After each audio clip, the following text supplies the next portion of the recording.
तो last episode के and पे हमने देखा था कि प्रोटेक्टर इल्टाक बी से कहता है कि वो जो बंदा है उसके बारे में कहा जा रहा है कि वो कोई सीनियर मास्टर है जो कि एक यंग मैन के बेस में छुपा हुआ है। तो इल्टाक बी उसे कहता है कि ऐसी बात है, उसका मतलब यह है कि वो गार्ड और वो सीक्रेट एजेंट दोनों अलग अलग हो सकते हैं, सिर्फ दोनों के नाम एक जैसे हैं। तो प्रोटेक्टर कहता है कि ऐसा हो सकता है। यंग मास्टर वोंग ने भी अपने लोगों को काम पर लगा दिया, वो लोग अपनी पूरी स्ट्रेंथ को यूज करके उस लड़के के बारे में इंफॉर्मेशन निकलवा रहे हैं। तो इल्टाक बी उसे कहता है कि मेरे बड़े भाई को सबके बारे में पता नहीं चलना चाहिए। अगर उसे सबके बारे में पता चल गया कि उसका छोटा भाई जो है यानी कि हमारा यंग मास्टर जो है वो हार कर वापस आया और मैं भी यहाँ पर अपना एक बाजू कटवा चुका हूँ, तो इस बात से बड़े भाई को बहुत ज्यादा गुस्सा आएगा। और साथ ही उसे कहता है कि उस लड़की का क्या, उस लड़की के बारे में तुम्हें बड़े भाई को बताया तो नहीं, यानी एम्परर को बताया तो नहीं। तो वो कहता है नहीं, उसे यहाँ पर हम लोगों ने प्रिजन में डाल दिया है, नॉर्दर्न डेथ प्रिजन के अंदर उसे बंद किया गया उसकी नौकरानी के साथ, और अभी तक मैंने यहाँ पर एम्परर को इस बारे में कुछ भी नहीं बताया। तो वो कहता है बहुत ही अच्छे, बिग ब्रदर को इस बारे में पता भी नहीं चलना चाहिए, मैं इन सभी मसलों को खुद से हल करना चाहता हूँ। तो प्रोटेक्टर कहता है जी सर, जैसा आप कहते हैं बिल्कुल वैसा ही होगा।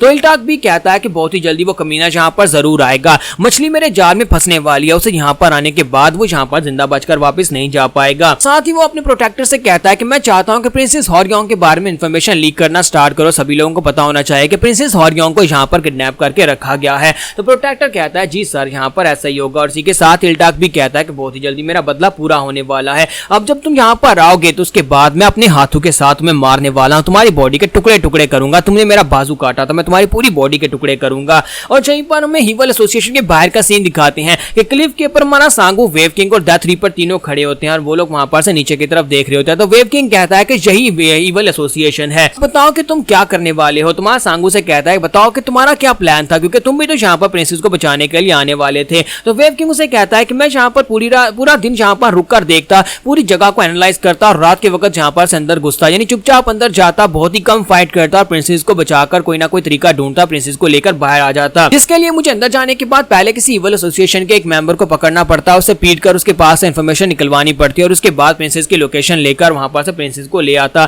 तुम्हारा सांगू से कहता है कि मैं ऐसा बिल्कुल भी नहीं करूंगा। तो वो कहते तो फिर तुम यहाँ पर क्या करने वाले हो। तुम्हारा सांगू से कहता है कि मैं यहाँ पर प्रिंसेस हॉर्योंग को बचाने के लिए आया हूँ, सिर्फ और सिर्फ प्रिंसेस हॉर्योंग को नहीं बचाना बल्कि मुझे यहाँ पर किसी से कुछ और भी पूछना है, जिसके लिए मुझे यहाँ पर उनके लीडर से बात करनी पड़ेगी। और अगर मुझे यहाँ पर परफेक्ट इन्फॉर्मेशन चाहिए और सही इन्फॉर्मेशन चाहिए तो फिर मुझे जाकर उनके लीडर से ही बात करनी पड़ेगी और उसके लिए मुझे डायरेक्टली वहां पर जाना पड़ेगा। तो वेव किंग उसे कहता है कहीं तुम पागल तो नहीं होगे, तुम यहाँ पर डायरेक्टली उनके दरवाजे पर जाकर उनसे लीडर से मिलना चाहते हो, तुम्हें क्या लगता है कि ईवल एसोसिएशन के लोग तुम्हें यहाँ पर अपने लीडर तक पहुंचने देंगे? तुम पागल हो गए हो, ऐसा तो बिल्कुल भी नहीं होगा, इस तरह तुम प्रिंसेस को भी नहीं बचा पाओगे और खुद भी मारे जाओगे। जबकि मां सांगू वहां पर से आगे बढ़ जाता है और उसे कहता है अगर तुम्हें हमारे साथ नहीं आना तो तुम वापस जा सकते हो, जबकि मैं तो यहाँ से सीधा दरवाजे के ऊपर ही जाने वाला हूँ। और इसी के साथ ही मां सांगू वहां पर दरवाजे पर जाता है और मेन डोर के ऊपर जाकर नर्ची को रिलीज करते हुए अटैक करता है, तो पूरे का पूरा दरवाजा उड़ जाता है और दरवाजे के साथ उनकी दीवार भी टूट जाती है। तो ये देखने के बाद वेव किंग बहुत ज्यादा हैरान हो जाता है और अंदर जो गार्ड्स होते हैं वो सभी लोग कहते हैं कि अटैक हो गया, अटैक हो गया। तो वेव किंग कहता है कि इस लड़के की स्ट्रेंथ तो बहुत ज्यादा इंसेन है, मुझे तो लगा था ये सिर्फ एक छोटा सा बच्चा है, लेकिन इसकी स्ट्रेंथ जरा चेक करो। इसी के साथ ही हमारा डेथ रीपर उसे कहता है कि वेव किंग अपना मुंह बंद करो वरना तुम्हारे मुंह में धूल चली जाएगी। तो वो कहता है हाँ ठीक है, और साथ ही वो आगे की तरफ बढ़ना स्टार्ट करता है। जबकि प्रोटेक्टर जो होता है वो कहता है क्या हुआ, क्या किसी मॉन्स्टर ने हमारे दरवाजे के ऊपर अटैक किया है? तो गार्ड्स जो होते हैं वो कहते हैं नहीं सर, किसी मॉन्स्टर नहीं बल्कि 3 लोग हैं, उन लोगों ने दरवाजे को तोड़ दिया है। तो इसी के साथ ही प्रोटेक्टर भी वहां पर आ जाता है अपने साथ एक ग्रेट जनरल को लेकर, वो दोनों वहां पर आते हैं और आने के बाद गेट की हालत देखते हैं तो कहते हैं कि हमारे फोर्ट्रेस यानी कि हमारा ईवल एसोसिएशन का मेन गेट है उसको इतनी बुरी तरह से किसने तोड़ दिया। पर जो गार्ड्स होते हैं वो कहते हैं कि चीफ यही वो लड़का है जिसने यहाँ पर किया है, इस कमीने लड़के ने अटैक करके दरवाजे को तोड़ा है। तुम्हारा सांगू जो होता है उसकी तरफ घूर कर देख रहा होता है, तो सामने से प्रोटेक्टर उसे कहता है कि आखिर तुम कौन हो। तुम्हारा सांगू से कहता है तुम बताओ कि तुम कौन हो। तो उसकी बात सुनने के बाद उसे अपने बारे में बताता है कि मेरा नाम योम चीस यो है और मैं यहाँ का चीफ प्रोटेक्टर हूँ। तुम्हारा सांगू से पूछता है कि तुम्हारे साथ वाला बंदा कौन है, तो उसे कहता है कि मैं यहाँ की एक स्क्वाड का जनरल हूँ। तो फिर साथ ही उसे कहते हैं कि आप बताओ कि तुम कौन हो। तुम्हारा सांगू से कहता है कि तुम्हारे जैसे लो स्टेटस के लोगों से मुझे बात नहीं करनी, जाओ जाकर अपने सेक्टर लीडर को बुला कर लाओ, मुझे सिर्फ और सिर्फ उससे बात करनी है, मैं उसी को अपना नाम बताऊंगा।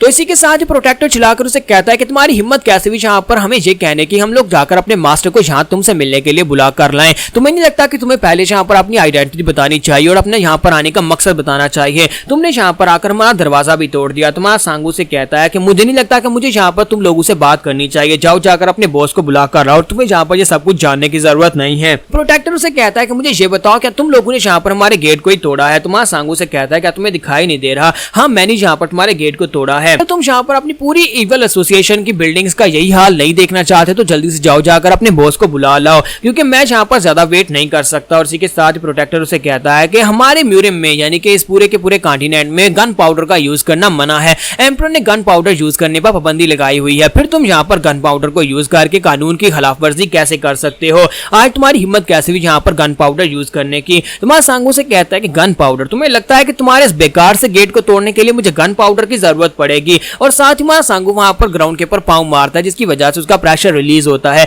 जब वो अपने प्रेशर को रिलीज करता है तो उसके साथ ही वो सभी लोग जो होते हैं उनके पांव लड़खड़ा जाते हैं, क्योंकि वहां पर भूकंप आता है और एक स्लैश निकलती है, जो स्लैश सीधी जाकर पीछे एक बिल्डिंग के साथ टकराती है, तो पूरी बिल्डिंग वहां पर ढह जाती है। प्रोटेक्टर और जनरल दोनों ही काफी ज्यादा हैरान हो जाते हैं और कहते हैं कि इस लड़के की पावर्स तो वाकई में अनइमेजिनेबल है, हम लोग तो यहाँ पर सोच भी नहीं सकते कि आज ये लड़का कितना पावरफुल हो सकता है। और वो दोनों अपनी तलवारें निकाल लेते हैं। तुम्हारा सांगू कहता है कि मुझे लगता है कि मुझे यहाँ पर तुमसे बार बार कहने की जरूरत नहीं है, या फिर मैं तुम सभी लोगों को यहाँ पर मार डालू तो तुम्हारा मास्टर खुद ही यहाँ पर निकल कर आ जाएगा। अब जल्दी से यहाँ पर बताओ कि तुम अपने बॉस को बुला कर लाओगे या नहीं, ये तुम्हारे लिए आखिरी वार्निंग है। तो चीफ प्रोटेक्टर वहां पर सोच रहा था कि इसका मतलब यह है कि इस लड़के ने यहाँ पर हमारे गेट को गन पाउडर से नहीं बल्कि अपनी पावर्स के साथ ही तोड़ा है। ये लड़का जो है ये काफी ज्यादा पावरफुल लगता है, मुझे लगता है कि हमें यहाँ पर बॉस को बुला कर लाना पड़ेगा, तभी यहाँ पर इससे बातचीत हो पाएगी। और इसी के साथ ही जब वो उसके चेहरे की तरफ घूर घूर कर देख रहा था, इसी के साथ से वहां पर याद आता है कि ये तो डोंगबैंग मुई हो सकता है। और इसी के साथ ही वो अपनी वॉइस ट्रांसमिशन को यूज करते हुए जनरल और एक सोल्जर से कहता है कि सोल्जर जल्दी से जाओ, जाकर ग्रेट मर्डरस वॉरियर को इस बारे में इन्फॉर्म करो,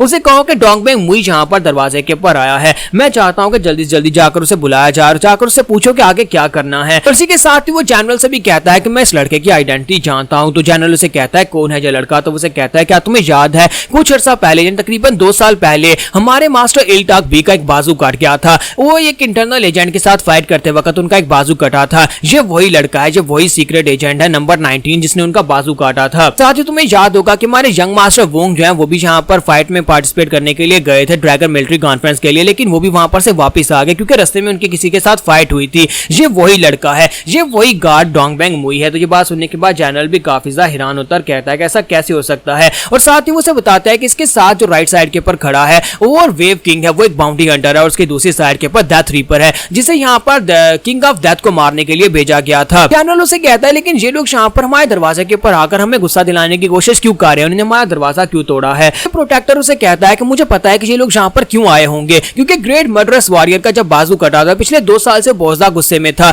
और उसे पता चला कि प्रिंसेस होरियोंग जो है वो इसके प्यार में और प्रिंसेस को उसने किडनैप कर लिया, और प्रिंसेस को किडनैप करके उसने यहाँ पर लाकर प्रिजन में बंद कर दिया है। और उसके बाद वो जानबूझकर उसे यहाँ पर लाना चाहते थे ताकि प्रिंसेस को किडनैप करके इसे यहाँ पर चारा डाला जाए, और ये लड़का यहाँ पर प्रिंसेस को बचाने के लिए आया है। जनरल उसकी बात सुनने के बाद कहता है कि अच्छा ठीक है, मुझे यहाँ पर सारी सिचुएशन की समझ आ गई। और साथ ही वो सोच रहा होता है कि इसका मतलब तो यह है कि हमारा ग्रेट मर्डरस वॉरियर जो है वो एक बच्चे से हार गया। सिर्फ इतना ही नहीं है बल्कि हमारा यंग मास्टर वोंग जिसने यहाँ पर फॉरबिडन मार्शल आर्ट्स को मास्टर किया हुआ है, जिसे नाइन जिंग डिवाइन टेक्निक कहते हैं, उस टेक्निक के बावजूद भी हमारा यंग मास्टर इस लड़के से हार गया है। तो उसका मतलब यह है कि ये लड़का जो है ये हमसे तो ज्यादा ही स्ट्रॉन्गर है। यहाँ पर हम लोग अपनी एपिसोड 89 का एंड करेंगे। नेक्स्ट एपिसोड में देखेंगे क्या यहाँ पर इवल एसोसिएशन का लीडर खुद यहाँ पर इनसे बात करने के लिए आएगा या नहीं।